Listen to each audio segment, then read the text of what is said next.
Of course, there is one obvious answer, and that is Russia's 2022 renewed invasion of Ukraine. And what this renewed invasion, Russia's renewed invasion, has illustrated is that ultimately the policy of neutrality is inadequate. Having countries on the outside of NATO not having the protection of the alliance actually makes you more vulnerable to a Russian attack. And this is what both countries, both Sweden and Finland, have ultimately concluded. And you have this combined with the fact that Russia continues its grey area attacks on both countries, and they've been doing this, and they've been stepping up attacks ever since the 24th of February, where Russia has been conducting spy operations, airspace incursions, and cyber attacks. Most notably, there was a cyber attack on Finland back in April. So when you add all of this together, then it really is a no-brainer for both countries to seek the protection of the NATO alliance.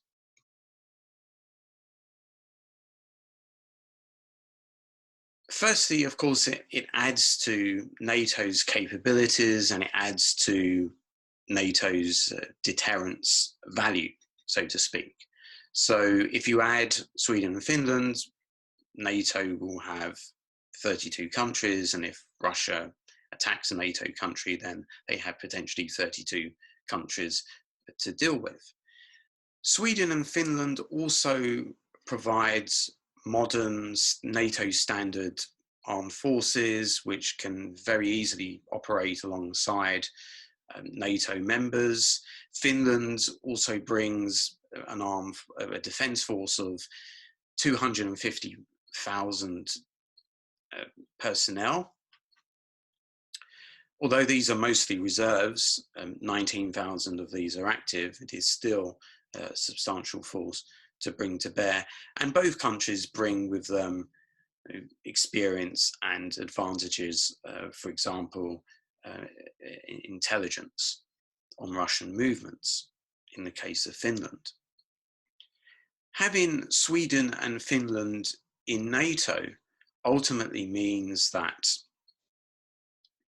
NATO has dominance in the Baltic Sea, and that's, really is advantageous if there is a war over the Baltics and Russia attacks the Baltics.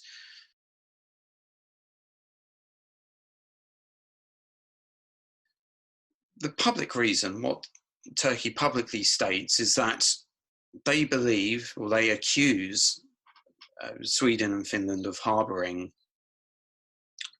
people linked to Kurdish militant groups and people linked to the 2016 failed coup. And they want that sorted effectively. Turkey is also not happy with both countries over their arms embargo of Turkey in the aftermath of the Turkish offensive in northern Syria against Kurdish forces in 2019.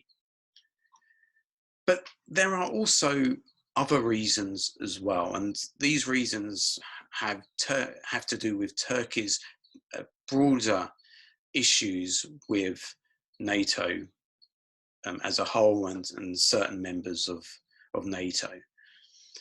In particular, Turkey is not happy with NATO members who are imposing various defence restrictions, defence trade restrictions and defence trade sanctions on Turkey. Turkey, for example, was kicked out of the F-35 fighter jet programme after Turkey purchased the Russian S-400 air defence system. So Turkey would like issues like that sorted out as well. So given this Turkish roadblock, What are NATO's options? Well, firstly, they can play hardball and hope that Turkey caves in. Secondly, they can try and strike a deal with Turkey, try and alleviate some of their concerns, come to some kind of arrangement. The other option, which European countries might want to pursue if there is an impasse and this isn't being resolved, is of course pursue closer defence relations with Sweden and Finland through another means, whether it's bilaterally, whether it's through having an informal defence grouping. One option is that Britain could develop